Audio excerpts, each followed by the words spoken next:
guys, it's Amalia and Chava, and we're back again. Woohoo! I'm so excited to be together. And we're here to do some reactions to Jews in media. Okay, let's watch.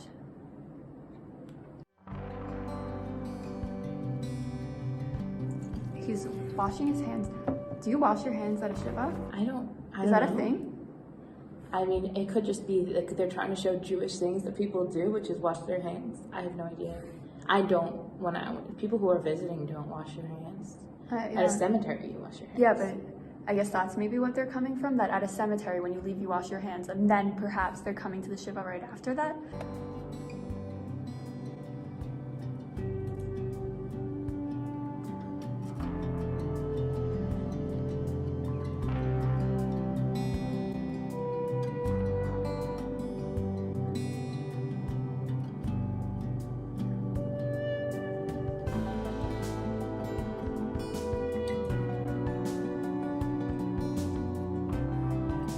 Wait, do they have meat and dairy on this table?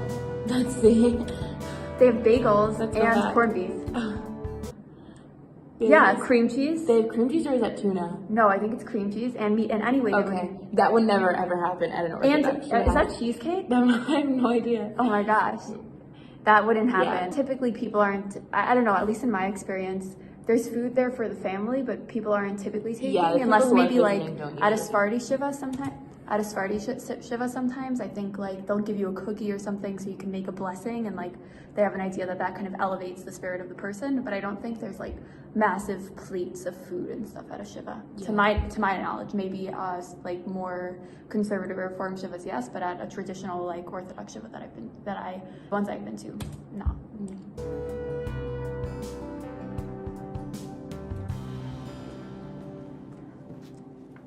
The mirrors are covered. I mean, why can't we look at ourselves? It's only for a couple hours. You can make it, buddy.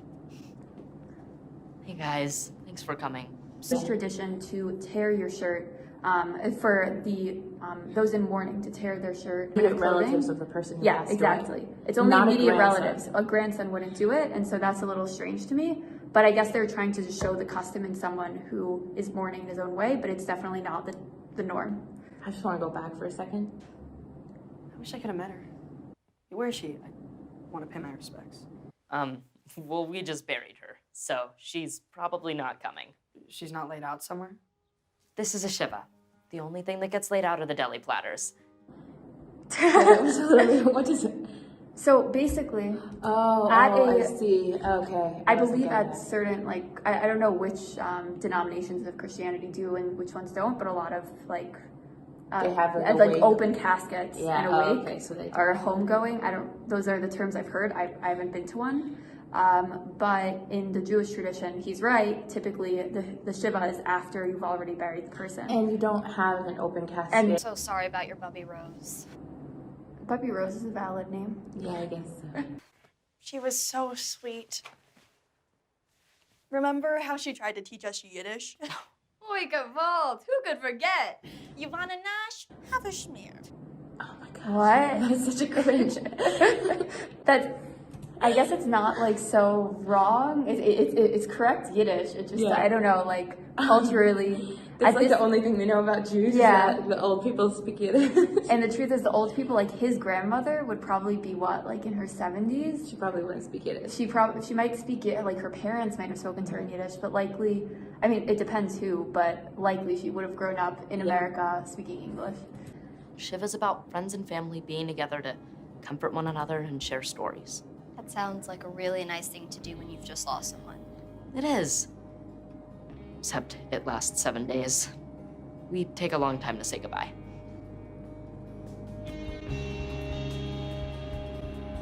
Wait, there's a guest book at the Shiva? Yeah, that's confusing.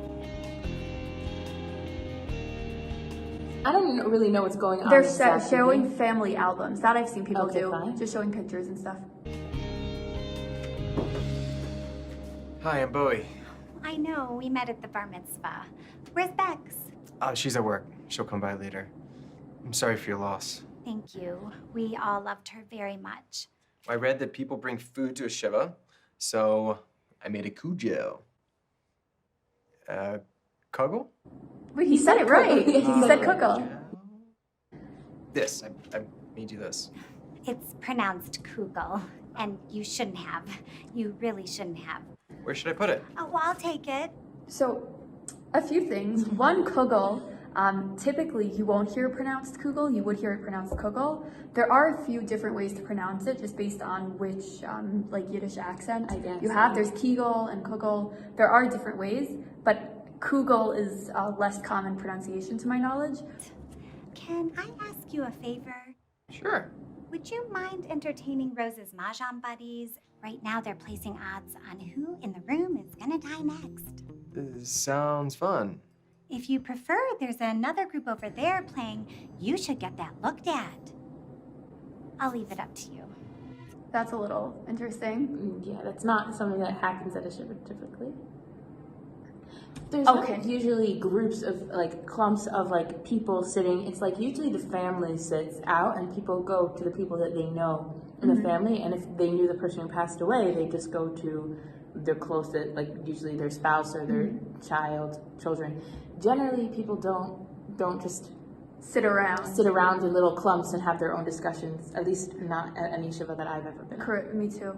The one thing I will say, I also dislike, I feel like that's a little bit of a kind of stereotype that's thrown in there, that they're sitting around playing, you should get that looked at. I think there's a stereotype of like the neurotic Jew, and like, oh, kind of a hypochondriac. The character, I guess, that like Woody Allen plays a lot, and I think this is where the stereotype comes from, but it's very harmful because it's just not the case. I don't think we're ever, specifically Jews are ever sitting around being hypochondriacal more so than another group, at least like in my experience. Hey, ladies. They're not that old. Yeah.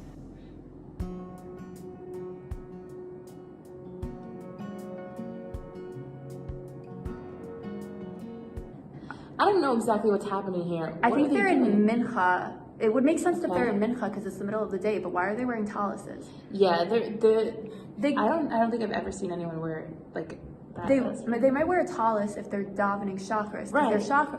Basically, there are 3 prayers a day in Judaism. There's shachris, which is the morning prayer, mincha, the afternoon prayer, and ma'ariv, the evening prayer. Typically, a man would wear a prayer shawl or a talis at the morning prayer.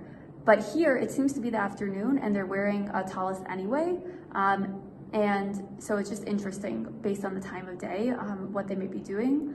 But it is a typical thing that you will see at shivas, that there are specific minyans, or a quorum of 10 men that pray in a shiva house as opposed to in a synagogue. So that is accurate.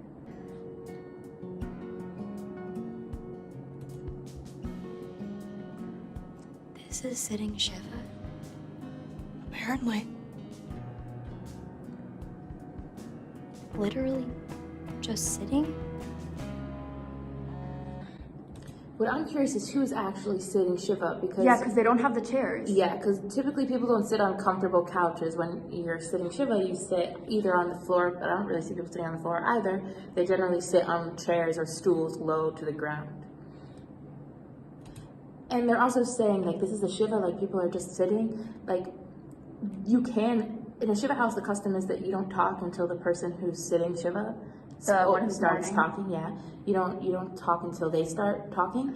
But in a lot of places, they do actually talk. It's not usually just silent, and people would not be just sitting there reading, either praying or learning. I mean, it might be. I think it depends on the mourner. But in my experience, typically people are like, if you're coming to visit with those who are sitting shiva and mourning, they'll typically talk to you about the person who passed away, or just in general. Like if they're uncomfortable talking about that, they'll try to make small talk. So just sitting is a little uncommon. Yeah.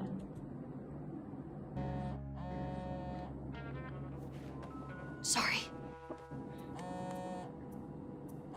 Excuse me. Me too. Oh, this is actually a big moment. They always tell you, big rule about shiva, turn off your cell phone or silence your cell phone. You should not come into a shiva with your cell phone on. It's just awkward. It's disrespectful. This is at least what I always was taught. It's true, but I don't think people would give you dark looks. It's really just like people aren't so aggressive. No, I don't think they would give you dark looks. Like they're giving everyone dark looks here. Like people are not that aggressive. I don't think they would be that aggressive, but I do think it's more respectful when you're coming to. Turn your phone on silent. Yeah. If you're gonna turn your phone on silent when you go to a movie theater, you should turn your phone on silent When you go to a shiva. Yeah. That is when she was crowned Miss Rockaway Beach. Nice. Third runner-up. Third place is good. It's actually fourth place. It goes winner, first runner-up, second runner-up, third runner-up. Cyrus, I'm putting together a minyan for the mourner's kaddish. Are you in? My first minion? You need 10 people who've been bar mitzvahed. So a few things here. So one, this is accurate that, like I said, there is prayer going on, and one of the aspects of prayer that specifically relates to mourners is the mourner's kaddish, which is recited for a full year after the person dies by those immediately. 11 months, I think, actually. Or 11 months after the person dies for those immediately related. So meaning their sons and brothers would be, and sons, brothers, husbands typically. But basically, in order to be able to recite this prayer, there needs to be 10 men there.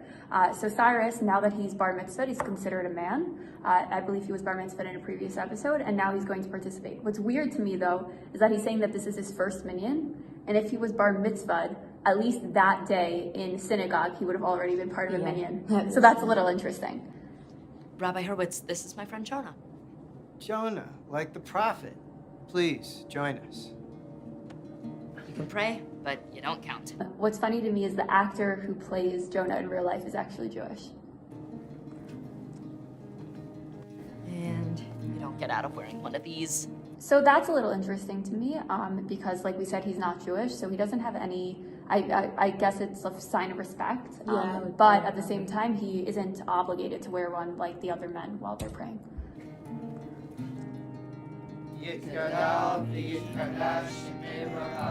I guess that's all the mourners, like the brothers and sons. And so I guess they would be all saying it. I guess that does make sense. I'll also just point out that Jonah is wearing his talis, not Jonah, sorry, Cyrus is wearing his talis fully wrong, because he has it pulled over like a scarf. It's supposed to be worn, though I believe he's wearing it wrong. Maybe there are a few opinions that say it's correct, but typically the way the other people here are wearing it is more the norm. Also, he wouldn't be saying kaddish. I don't think. I think he might be standing there. He could stand there respectfully, but I don't think he would be saying it, and I don't think Jonah would be saying kaddish. No, but he would be responding. But they're all that's a good saying point. it. Yes. You don't. Cyrus wouldn't be reciting the kaddish. He would be responding amen to when the mourners themselves are reciting. So that's a little interesting because he's not a direct relative. He's the grandson. They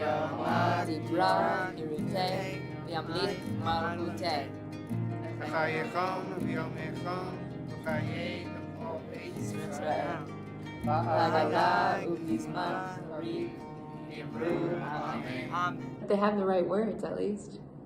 Okay. So that is Andi Mack, the Shiva. Let us know what you think. What are your final thoughts? How accurate do you think this is? I don't think it's terrible. Like, honestly, it doesn't even bother me when things are slightly inaccurate. It really bothers me when things are meant to look like, oh, the Jews are backward or wrong, which a lot of other shows have, things like that. So this doesn't even bother me so much. Even if it's slightly inaccurate, I would say it's probably like 7 out of 10 in accuracy. But even the parts that are inaccurate didn't bother me because they're really showing respect to a beautiful tradition. I agree. I think they did a good job at trying to get in some research and putting it onto the screen. I do, like I said, I think there are a number of inaccuracies. I would probably give it a rating of like 6 out of 10, not 7 out of 10, just because I think there's enough there that's a little just off as to like the general Shiva. But I think also, barring the fact this is also supposed to, I don't think it's explicitly supposed to be an Orthodox Shiva. So I think that could also be where some of the inaccuracy lies, because it's not necessarily exactly the way we would do it. But overall, yeah, I think it's a pretty good video. Good for Andi Mack for actually doing some research like other shows do not. Hope you enjoyed that video. Don't forget to like and subscribe and share with your friends, and we can't wait to produce more content for you in the future. Let us know if you found any other inaccuracies in the video, or if there's anything you think is 100% on the dot. Bye!